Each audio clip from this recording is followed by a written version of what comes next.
Good morning, my friends. This is Lisa, your favorite spoon bunny, and welcome back to the Life Spoontastic. Today I want to chat with you a little bit about mobility aids. Now, don't be afraid. This is a subject that just about every one of us has come across and has had to address at some point in our chronic illness life. And they're nothing to be afraid of, to be honest with you. There are many of us who can and should be helped by the use of a mobility aid, be it a cane or a walker or a rolling walker or a wheelchair. Now, the type of mobility aid that you use is, of course, up to you. But I have been known to use all three, depending on circumstances, and of course, depending on, what I may need on that particular day. Now, I understand that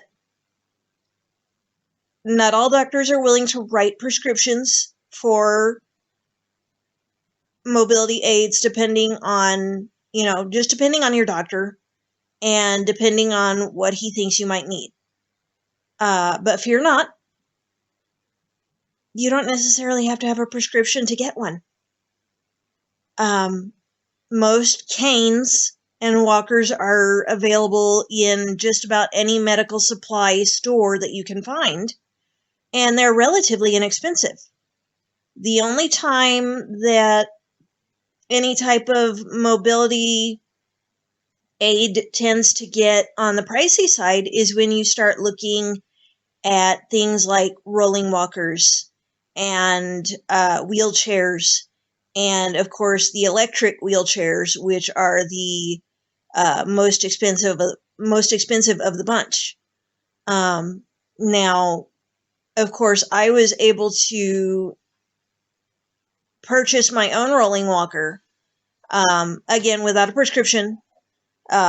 So it was completely out of pocket for us, as it will be for you if you don't have a prescription. It will be completely out of pocket for you. But we were able to purchase a rolling walker for me at a local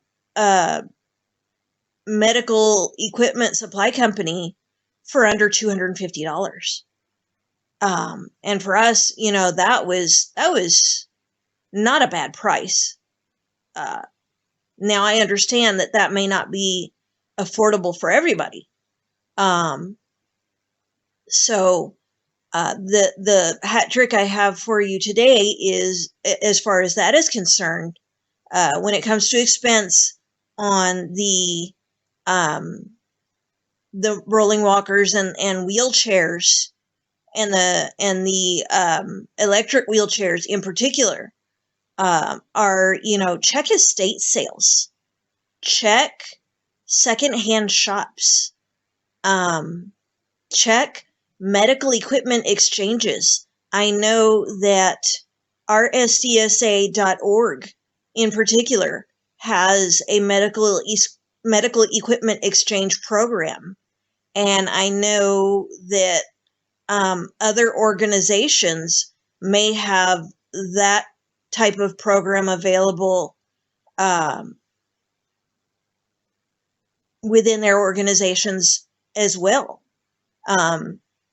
So buying a mobility aid completely out of pocket and at a retail price is decidedly not the only factor that comes into play when it comes to making a decision about whether or not you can afford to purchase something that you need. But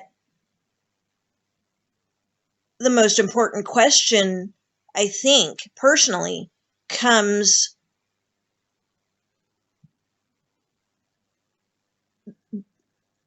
the most important question that comes is, do you need it? And it's a question that can only be answered by you.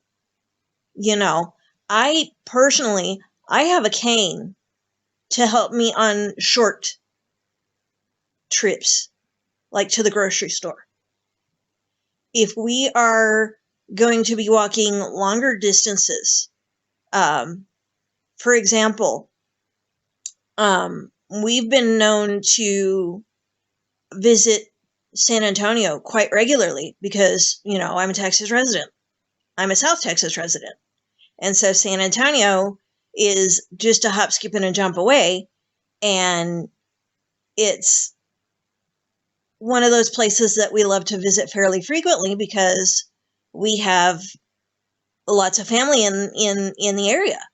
And not only in San Antonio, but in the Austin area as well. We have lots of family up in those areas. And so we like to visit quite often. And so we end up walking quite a lot because the Riverwalk is just wonderful and gorgeous. And who, wouldn't want to spend some time there while you're up there? But, for the longer distances, of course, we have my rolling walker. Now, for the absolute ultimate in walking distances, if we were ever to decide to visit an amusement park, we now know and understand that is not going to happen unless and until I have a wheelchair available to me. Because we, I won't say we made the mistake, but we, my husband and I, we visited Disneyland many years ago. We happened to visit his mother out in California. And this was after my children had left home. And after she had been diagnosed with a terminal cancer, which I'm happy to report that she has decidedly and firmly kicked its butt. And although she still has, health battles, she is still alive after, being handed a terminal cancer diagnosis. I'm happy to report she is still very much alive and still, very much part of our lives. But we decided to visit her because, we didn't know how long we had. And we didn't know when the next time we were going to be able to get out there was. But we took the opportunity not only to visit her, but to, my husband wanted to take me because it was one of the things that he had done as a boy. And one of the things that he wanted me to experience because I never had.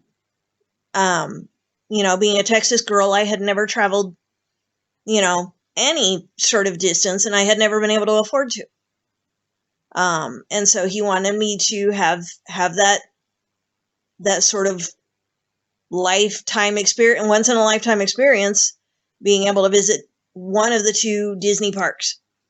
And so he took me, and of course, off we go up Space Mountain, and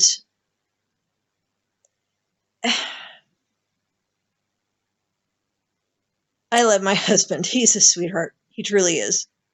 But he decided to help me conquer my fear of heights by taking me up Space Mountain, which was probably not the most brilliant move in hindsight for him, but, but off we go on these various roller coasters and on these various,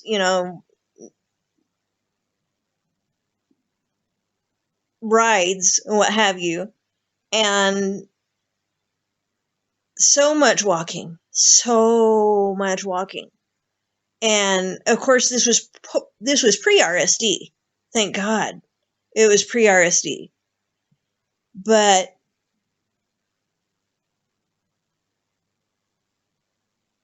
I was already suffering from rotoscoliosis and spinal issues that were as yet unbeknownst to me. And by the end of the day, oh good Lord, my back had locked up so badly that I was stiff, like a 2x4, stiff, and I could barely even walk. The man had to rent a wheelchair just to get me out of the park and into the parking lot and into the car. That's how rough the day had been on me. And that's how the day ended for me. But, we learned from experience that if we're ever to do a day like that, an amusement park day again, we're taking a wheelchair.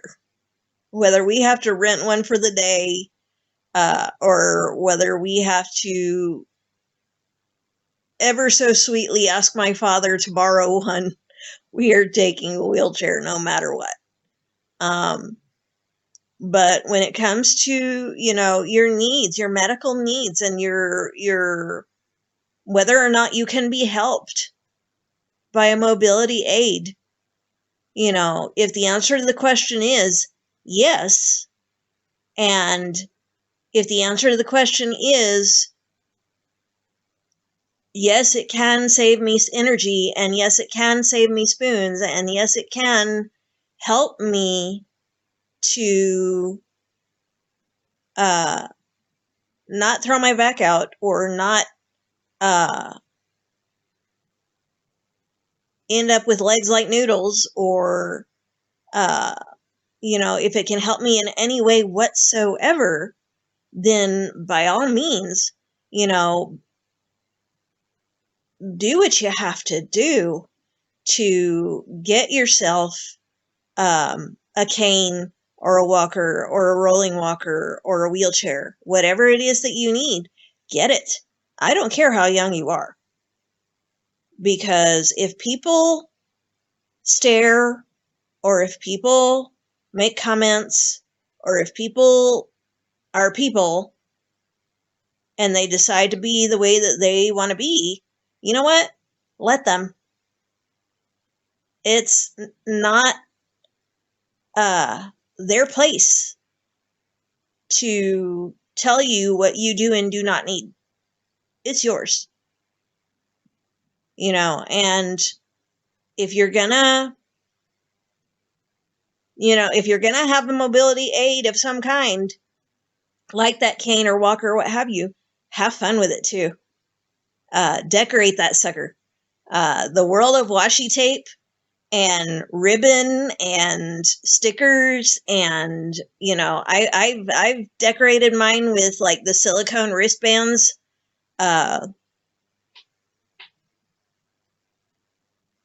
For CRPS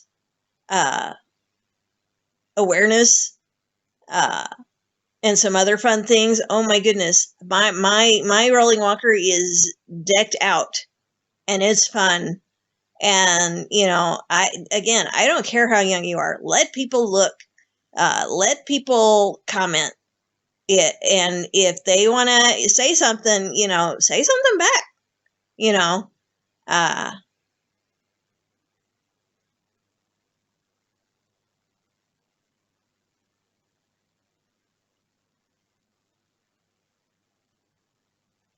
It's not their place to judge. It really isn't. And if it comes to a question of, my goodness, would you want to trade places? I'm sure they wouldn't. I'm sure they wouldn't. Nobody ever wants to have a chronic illness. But anyway, Have fun with your mobility aids, and don't be afraid of them. Don't be afraid to use them. Don't be afraid to need them.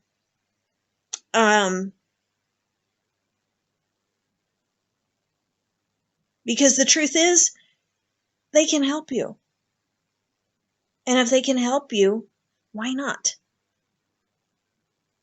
So, that is the spoon bunny hat trick for today. Until next time, my friends, this is the Spoon Bunny signing off. May your spoons be plenty and your troubles be few. Have a great day.